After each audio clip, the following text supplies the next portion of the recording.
اس زمانے میں آپ دیکھیں گے بھائی بھائی کے ساتھ، بھائی بھائی کے ساتھ، بیٹا باپ کے ساتھ ایک پلیٹ میں کھانا کھانا پسند نہیں کرتے. کیوں؟ اس لیے کہ مسلمان کو بکھیرنے کے لیے انہیں یہودیوں کے طریقوں پر لے جانے کی ضرورت ہے.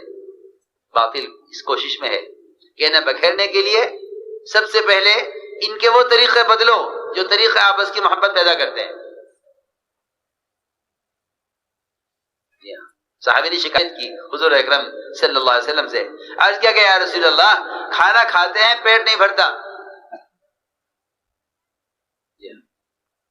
شکایت کی تو آپ نے کوئی وظیفہ نہیں بتلایا کہ تم یہ وظیفہ پڑھ لیا کرو اور برکت جائے کھانے میں. جی ہاں، حالانکہ میں سمجھتا ہوں کہ مسلمانوں کی آپس کی اجتماعیت سے بڑھ کر غیبی مددوں کے برکتوں کے نزول کا اور کوئی سبب اور کوئی وظیفہ نہیں ہے. اور آپس کی اجتماعیت نہیں ہے تو جتنی چاہے عبادتیں کر لو، جتنے چاہے برکتوں کے وظیفے پڑھ لو، جتنے چاہے برکتوں کے تعویذ کرا لو، برکتیں اس میں نہیں ہیں. جی ہاں، صحابی نے شکایت کی، عرض کے گئے رسول اللہ کھانا کھاتے ہیں لیکن پیٹ نہیں بھرتا. آپ نے کیا جواب دیا؟ آپ نے فرمایا لعلکم تفترقون، کھانا الگ الگ کھاتے ہوگے، الگ الگ پلیٹ میں لے کر کہ الگ کھاؤ، تم الگ کھاؤ، تم الگ کھاؤ. جی ہاں، ابھی ہماری کیا عرض کروں، بس شکایت ہوگی، کام کرنے والوں میں بھی یہ بیماری ہو گئی ہے کہ الگ الگ کھاؤ. حالانکہ جس پلیٹ میں جتنے ہاتھ پڑتے ہیں اس میں برکت کا مطلب یہ نہیں کھانا زیادہ ہو جائے. جی ہاں، لوگوں کا سارا برکتیں اس زمانے میں برکتیں سمٹ کر صرف کھانے کی زیادتی پر آ گئی ہیں. پیسے برکت ہو گئی، پیسے زیادہ ہو گیا، کھانے برکت ہو گئی، کھانے زیادہ ہو گیا. حالانکہ یہ برکت نہیں ہے. صحابہ کے بہت قصے ہیں ایسے کہ جس میں برکت کا مطلب کھانے کا بڑھنا نہیں ہے. کھانا بھی اتنا ہی تھا لیکن سب کے لیے کافی ہو گیا، کھانا بڑھا نہیں. کہیں کھانا بڑھتا نظر بھی آیا ہے لیکن بہت سی جگہ آپ دیکھیں گے صحابہ کے واقعات میں کھانا بڑھا نہیں. تو میں عرض کر رہا تھا کہ لوگ برکت زیادتی کو سمجھتے ہیں کہ مال کی زیادتی برکت ہے. نہیں، مال کی زیادتی برکت نہیں، بلکہ برکت کسے کہتے ہیں؟ برکت کہتے ہیں امن اور سکون کی زندگی کو. برکت کہتے ہیں امن اور سکون کی زندگی. برکت امن اور چین کی زندگی کا نام ہے. جی ہاں، کھانے میں اطمینان اور بیماریوں سے نجات اور پریشانیوں سے نجات، یہ برکت کا لفظ ان سارے مسائل پر مشتمل ہے جتنے دنیا میں مسائل پیش آ رہے ہیں. ان سب کا ان مسائل کے پیش نہ آنا یہ برکت ہے، یعنی امن کی زندگی. تو میں نے عرض کیا کہ صحابی نے شکایت کی کہ کھانا کھاتے پیٹ نہیں بھرتا. فرمایا لعلکم تفترقون، کہ تم کھانا الگ الگ کھاتے ہوگے. اس لیے ہم نے ایک بات عرض کی ہے کہ آپس کی محبتیں اور قرب وہ تو ایمان اور اعمال صالحہ پر ہے. عمر رضی اللہ تعالیٰ عنہ کہ یہاں ایک صاحب آئے، اللہ کے راستے سے جب بھی واپس ہوئے، اللہ کے راستے میں نکلے ہوئے تھے، غزوے میں ہاتھ کٹ گیا، واپس آئے، دایاں ہاتھ کٹا ہوا تھا پہنچے سے. عمر رضی اللہ تعالیٰ عنہ نے ملاقات کی، حالات پوچھے، کاغذری سنائی. اسی درمیان میں حضرت عمر کے کھانے کا وقت آ گیا، دسترخوان لگنے لگا، زخم لگا، کھانا رکھا گیا. تو عمر رضی اللہ تعالیٰ عنہ کو کہ دسترخوان پر انہیں خیال یہ ہوا کہ میرا ہاتھ کٹا ہوا ہے اور اس کٹے ہوئے ہاتھ کو دیکھ کر لوگ گھن کریں گے، لہذا بہتر ہے کہ میں یہاں سے خاموشی سے نکل جاؤں، کیونکہ میرے ساتھ کھانا پسند نہیں کریں گے۔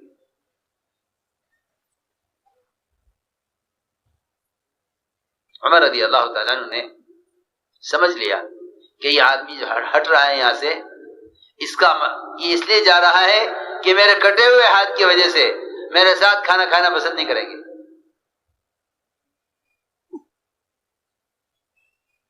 حضرت سمجھ گئے، فرمایا یہاں آؤ، یہاں بیٹھو دسترخوان پر، اور عمر رضی اللہ عنہ نے قسم کھائی اور یہ فرمایا کہ میرے ساتھیوں میں سے کوئی اس وقت تک برتن میں ہاتھ نہیں رکھے گا کھانے کے لیے جب تک تم اپنا کٹا ہوا ہاتھ اس برتن کے اندر نہیں گھما دو گے۔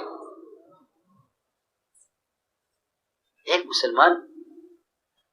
مسلمان کا قرب دیکھو تو صحیح۔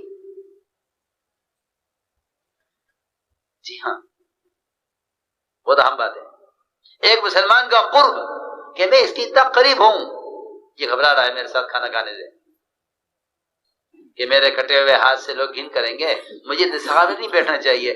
وہ تو دسترخوان پر بیٹھنے سے بچ رہا۔ حضرت عمر نے کہا میں نے قسم کھا لی ہے جب تک تو ہمارے کھانے میں اپنا کٹا ہوا ہاتھ نہیں گھما دے گا ہم میں سے کوئی کھانا نہیں کھائے گا۔ سوچو تو صحیح،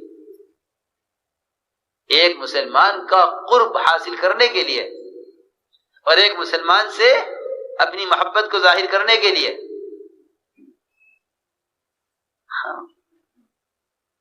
اس کو میں عرض کر رہا ہوں کہ ایمان اعمال صالحہ پر یہ محبتیں تھیں۔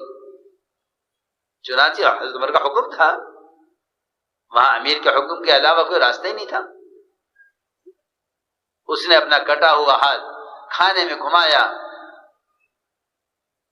حضرت ہمارے سب سے کھاؤ کھانا اس میں سے، تمہیں ایک امام والے کے ہاتھ سے گھن آ رہی ہے؟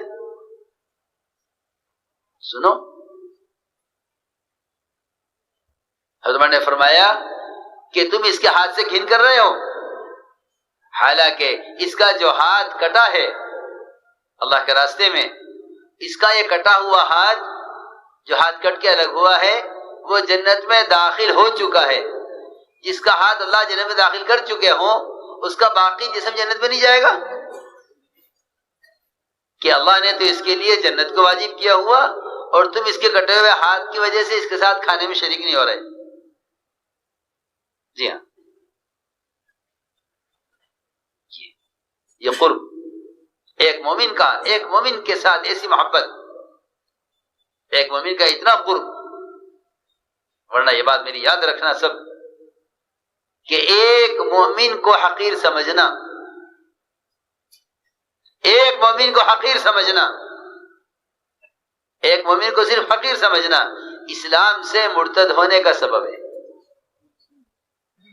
سنو میں کیا کہہ رہا ہوں، ایک مومن کو حقیر سمجھنا اسلام سے مرتد ہو جانے کا سبب بن جاتا ہے۔ اور ایک مومن کے قتل پر اگر تمام آسمان کی مخلوق اور تمام زمین کی مخلوق جتنے آدم علیہ السلام سے لے کر قیامت تک پیدا ہو، اگر یہ ساری کی ساری مخلوق اگر صرف ایک مومن کے قتل پر جمع ہو جائیں کہ اس کے قتل میں ان سب کا ہاتھ ہو تو اللہ تعالی ان سب کو جہنم میں ڈالیں گے۔ ایک مومن اللہ اکبر، سوچو، ایک مومن کا یہ مقام ہے کہ اگر ایک مومن کے قتل پر زمین آسمان کی تمام مخلوق ایک مومن کے قتل کے کیس میں ہے، ایک مومن کے صرف، تو اللہ تعالی ان سب کو ایک ساتھ جہنم میں اوندھے منہ ڈالیں گے کہ یہ سب ایک مومن کے قتل میں شریک ہے۔ یہ سب مقامی، کوئی ایمان اور مومن کوئی معمولی چیز ہے؟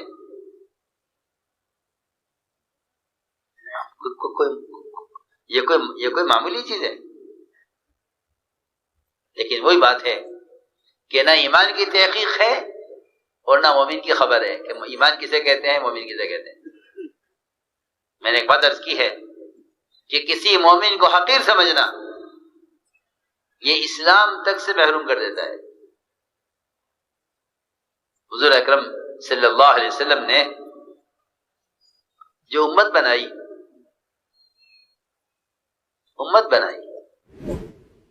اور امت ایسے بنائی کہ جو ان کے قبیلے کے، ان کی قوم کے، ان کی زبان کے، ان کے رنگ کے، ان کے ملک کے نہیں تھے، ان کو وہ درجہ دیا، وہ موقع دیا کہ دوسرے اپنے رش کرتے تھے اس پر، بلکہ رش کیا کرتے تھے؟ اعتراض کرتے تھے۔ حضور اکرم صلی اللہ علیہ وسلم نے ایک مومن کے ساتھ قرب کس طرح سمجھایا۔ حضرت اسامہ جب آئے چھوٹے تھے، ناک بہتی تھی، جب مدینے پہنچے تو چیچک ہو گئی، چیچک کے داغ چہرے پر، کالا رنگ، روایت میں ہے کہ ناک چپٹی، بہت بد شکل تھے۔ ریکنسٹرکشن آف امہ dailymarkers.com۔ روایت میں ہے کہ گھر کی چوکھٹ پر ٹھوکر لگی اور گرے اور پیشانی لگی زمین پر، جس سے خون بہنے لگا۔ اب اے عائشہ جلدی اٹھ، دیکھ تو صحیح، اسے اسامہ کے چوٹ لگ گئی ہے، اس کی ناک صاف کر اور اس کا خون صاف کر دے جلدی۔ حضرت عائشہ فرماتی ہیں مجھے بہت گھن آئی کہ میں کیسے ناک صاف کروں اس کی، کیسے اس کا خون صاف کروں، مجھے ذرا کراہیت ہوئی، مجھے کراہیت محسوس ہوئی۔ آپ سمجھ گئے کہ عائشہ کو اسامہ کی ناک صاف کرنے اور اس کی پیشانی سے خون صاف کرنے پہ کراہیت ہو رہی ہے۔ تو میں نے یہ عرض کرنا تھا کہ حضور اکرم صلی اللہ علیہ وسلم نے امت کس طرح بنائی ہے۔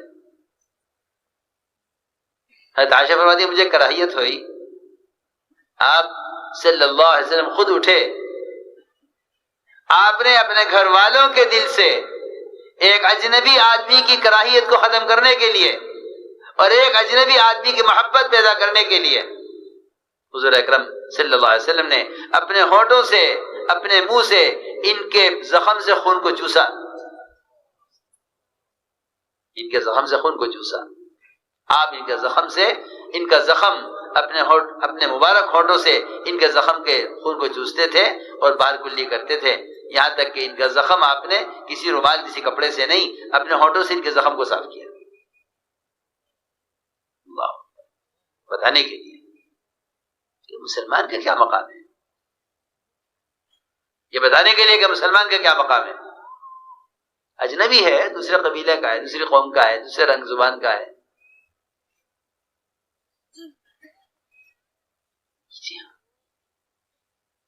اور پھر یہی اسامہ تھے،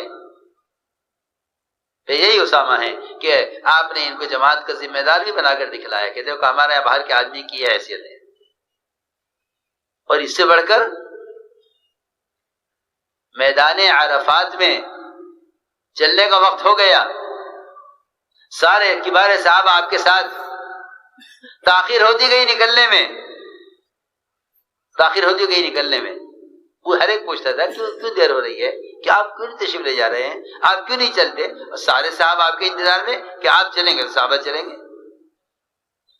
پوچھا گیا کیوں تاخیر ہو رہی ہے، تو بتایا گیا کہ حضور اکرم صلی اللہ علیہ وسلم وہ انتظار کر رہے ہیں حضرت اسامہ کا، وہ کسی حاجت سے گئے ہوئے تھے۔ جب آئے حضرت اسامہ، فرمایا ہاں اسامہ آ گئے ہیں، اب چلو۔ سوچو تو صحیح، جی ہاں، امت کے ایک ایک فرد کی خبر اور امت کے ایک ایک فرد کو لے کر چلنا۔ جی ہاں، سنو غور سے، انتظار آپ نے کیا ہے اسامہ کا، جب ہی آئے تو